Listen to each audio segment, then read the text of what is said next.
Assalamualaikum warahmatullahi wabarakatuh. Selamat datang di Membaca Cerita. Terima kasih untuk teman-teman yang masih setia dengan channel Membaca Cerita. Dan selamat datang juga teman-teman yang baru gabung. Oke, ini adalah cerita yang ke-11 yang berjudul Kesurupan. Oh, sepertinya kesurupan dan kesambet itu beda ya. Kalau kesurupan itu mungkin dimasuki arwah, tapi kalau kesambet mungkin diganggu ya. Coba saya baca ini dan apakah benar seperti itu? Oh, saya sampai lupa. Teman-teman yang mau membaca novel lain ataupun lanjutan ini juga bisa langsung download web novel atau nanti lihat di deskripsi ya, supaya teman-teman bisa langsung membaca juga atau mencari novel-novel dengan genre yang lainnya. Oke, ini adalah novel diary horor yang berjudul Kesurupan. Baik, akan saya mulai. Ini adalah cerita ke-11 dengan judul Kesurupan. Kembali ke masa di mana aku sedang sakit waktu itu. Setelah menengokku, Pak D langsung bergegas pergi menemui Ijo menggunakan ojek kesananya. Karena kalau jalan kaki pasti memakan waktu lama. Pak D sudah punya firasat yang tidak baik.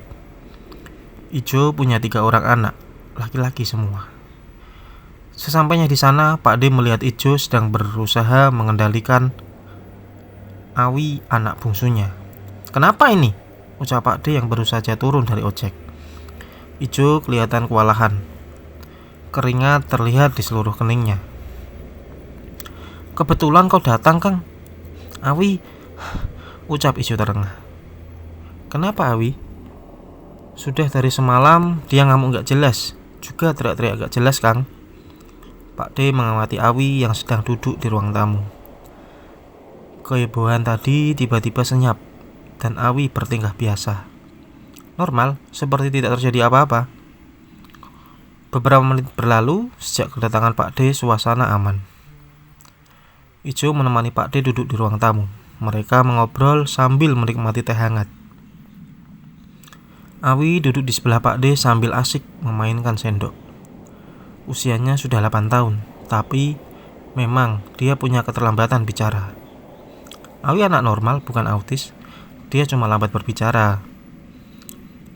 Di tengah obrolan Ijo dan Pak D, tiba-tiba saja sendok yang Awi pegang dilemparkan ke arah Ijo. Seketika itu juga sendok langsung mengenai mata kanan Ijo. "Ah!" teriak Ijo kesakitan. Pak D sangat terkejut dengan kejadian yang tiba-tiba itu. Melihat bapaknya kesakitan, Awi tertawa kencang dan mengerang. "Awi!" kata Pak D. "Hahaha." Awi tertawa saat bapaknya merintih kesakitan. Mata Awi menatap Ijo dengan penuh kebencian. Lalu ia berbalik menatap Pak D. Yang lebih mengerikannya lagi, bagian lensa matanya tidak terlihat. Awi menatap dengan mata yang hanya terlihat bagian putihnya saja. Brak, brak, brak! Tangannya memukul meja berkali-kali. Kemudian Awi naik ke atas meja untuk kembali menyerang Ijo. Pak D langsung mencegah dan memegangi Awi yang sudah kehilangan kendali. "Ijo, kamu pergi dari sini cepat," ucap Pak D yang juga kewalahan dengan tenaga Awi yang kuat. Pak D tahu orang yang sedang menjadi incarannya adalah Ijo. Dengan menjauhkan Ijo dari sana, mungkin kondisi akan lebih terkendali. "Siapa kamu?"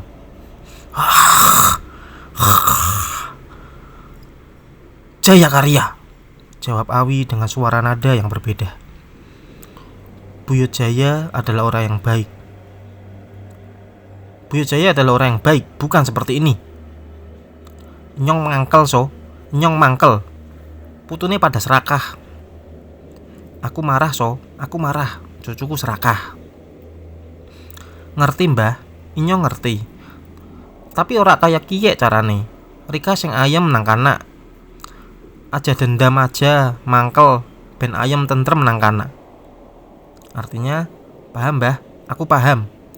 Tapi tidak seperti ini caranya. Kamu yang damai di alam sana. Jangan dendam, jangan marah, supaya damai dan tentram di alam sana.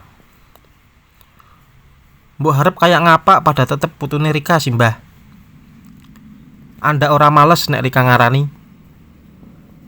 Rika njuk malah ketambahan dosa. Siki Rika beli. Wis aja mangkel wae. Melas sing ingin urep. Artinya mau bagaimanapun juga mereka tetap cucu kamu kan, Mbah? Apa gak kasihan kalau kamu sakiti? Kamu malah bertambah dosa. Sekarang kamu pulang. Sudah, jangan terusin marahnya. Kasihan yang masih hidup. Suara Awi mulai lirih. Air matanya keluar sambil merintih sedih. Perlahan lensa matanya turun ke bawah. Matanya kembali normal. Tapi setelah itu Awi terkulai lemah. Beberapa hari berlalu. Aku juga sembuh.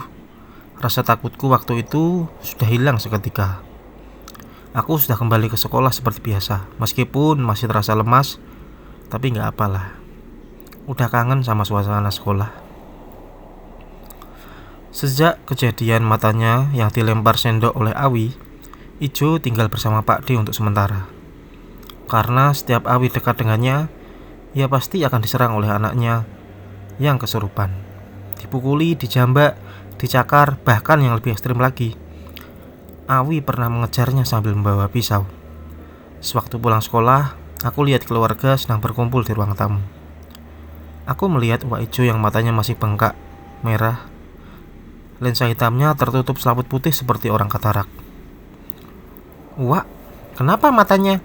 tanyaku waktu belum tahu cerita di balik mata Wak yang sakit itu.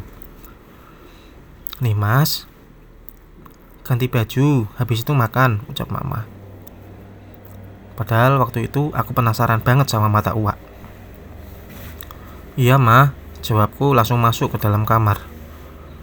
Musyawarah keluarga kembali dilakukan. Tak lama kemudian Pak D datang sambil membawa sesuatu yang dibungkus kantong plastik warna hitam. Aku tidak dengar apa yang mereka bicarakan saat itu, karena aku lagi di pawon sedang makan. Yang jelas mereka membicarakan makam Mbah Buyut. Tapi aku belum paham apa yang akan mereka lakukan di sana. "Ayo, kita ke pesarean sekarang. Nanti keburu sore," ucap Pak D. "Aku ikut ya, Ma. Daripada aku di rumah sendirian. Gak bisa main ke rumah Widya juga karena dia pergi sama bapaknya." "Kamu boleh ikut, tapi jangan jelalatan ya." Peringatan keras dari Mama. Mungkin Mama takut kalau aku bakal sawan kalau jelalatan di makam. Sekitar jarak 300 meter lagi. Sekitar jarak 300 meter dari rumahku menuju ke pemakaman umum. Kalian tahu nggak, makam di desaku terkenal sangat angker. Banyak sekali orang yang melihat penampakan di jalan menuju pemakaman. Akan aku ceritakan lain kali, oke? Pemakaman umum terletak di atas bukit. Kita masih harus naik untuk menuju ke sana. Dulu tangga menuju ke atas makam masih terbuat dari tanah dengan akar pohon beringin untuk menopang tanah. Banyak banget pohon beringin tumbuh tinggi dengan daun yang lebat. Sepanas apapun cuaca, tetap terasa dingin dan gelap saat kita berada di tengah makam. Pak D langsung mengajak kami menuju ke makam Mbah Buyut. Kami duduk mengitari makam untuk membaca doa tahlil dan Pak D sebagai imamnya. Cuma setelah kami selesai membaca doa, Pak D mengeluarkan kantong plastik yang ia bawa dari tadi. "Mama, apa itu?" bisikku bertanya pada Mama. "Shh, jangan berisik."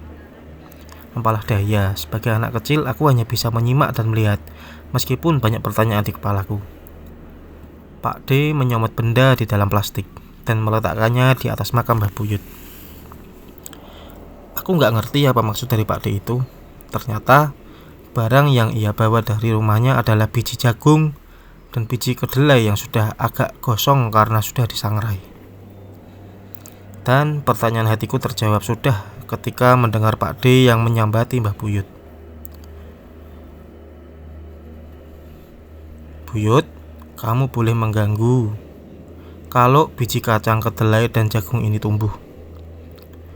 Tapi kalau tidak tumbuh, berhentilah mengganggu. Dan semoga kamu tenang di sana. Ucap Pak D sambil mengubur biji jagung dan kedelai sangre di atas makam Mbah Buyut. Jelas udah gak bisa tumbuh lah. Biji-bijian itu sudah kering dan gosong. Dan setelah itu Wak Ijo meminta permintaan maaf di makam Mbah Buyut. Setiap manusia lahir ke dunia itu gak cuma bayi. Kepercayaan kami ada 5 yang ikut lahir dan biasa kita sebut sedulur papat, limo pancer. Apa hubungannya? Jelas ada.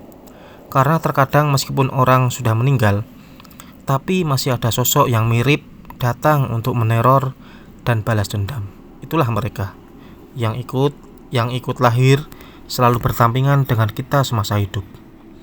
Seperti Mbah Buyut, ruh sudah kembali kepada Sang Pencipta, tapi saudara batinnya masih tidak terima dengan perlakuan mereka yang menyakiti di masa hidupnya. Akhirnya mereka pun meneror dan mengganggu orang yang menyakiti untuk membalas perbuatannya. Oke, terima kasih. Ini adalah cerita yang ke-11 yang berjudul Kesurupan. Sepertinya benar, kesurupan adalah kemasukan dan kesambet itu diganggu ya ternyata ya. Oke, baik, terima kasih buat teman-teman yang masih setia mendengarkan membaca cerita. Saya pamit dulu. Assalamualaikum warahmatullahi wabarakatuh.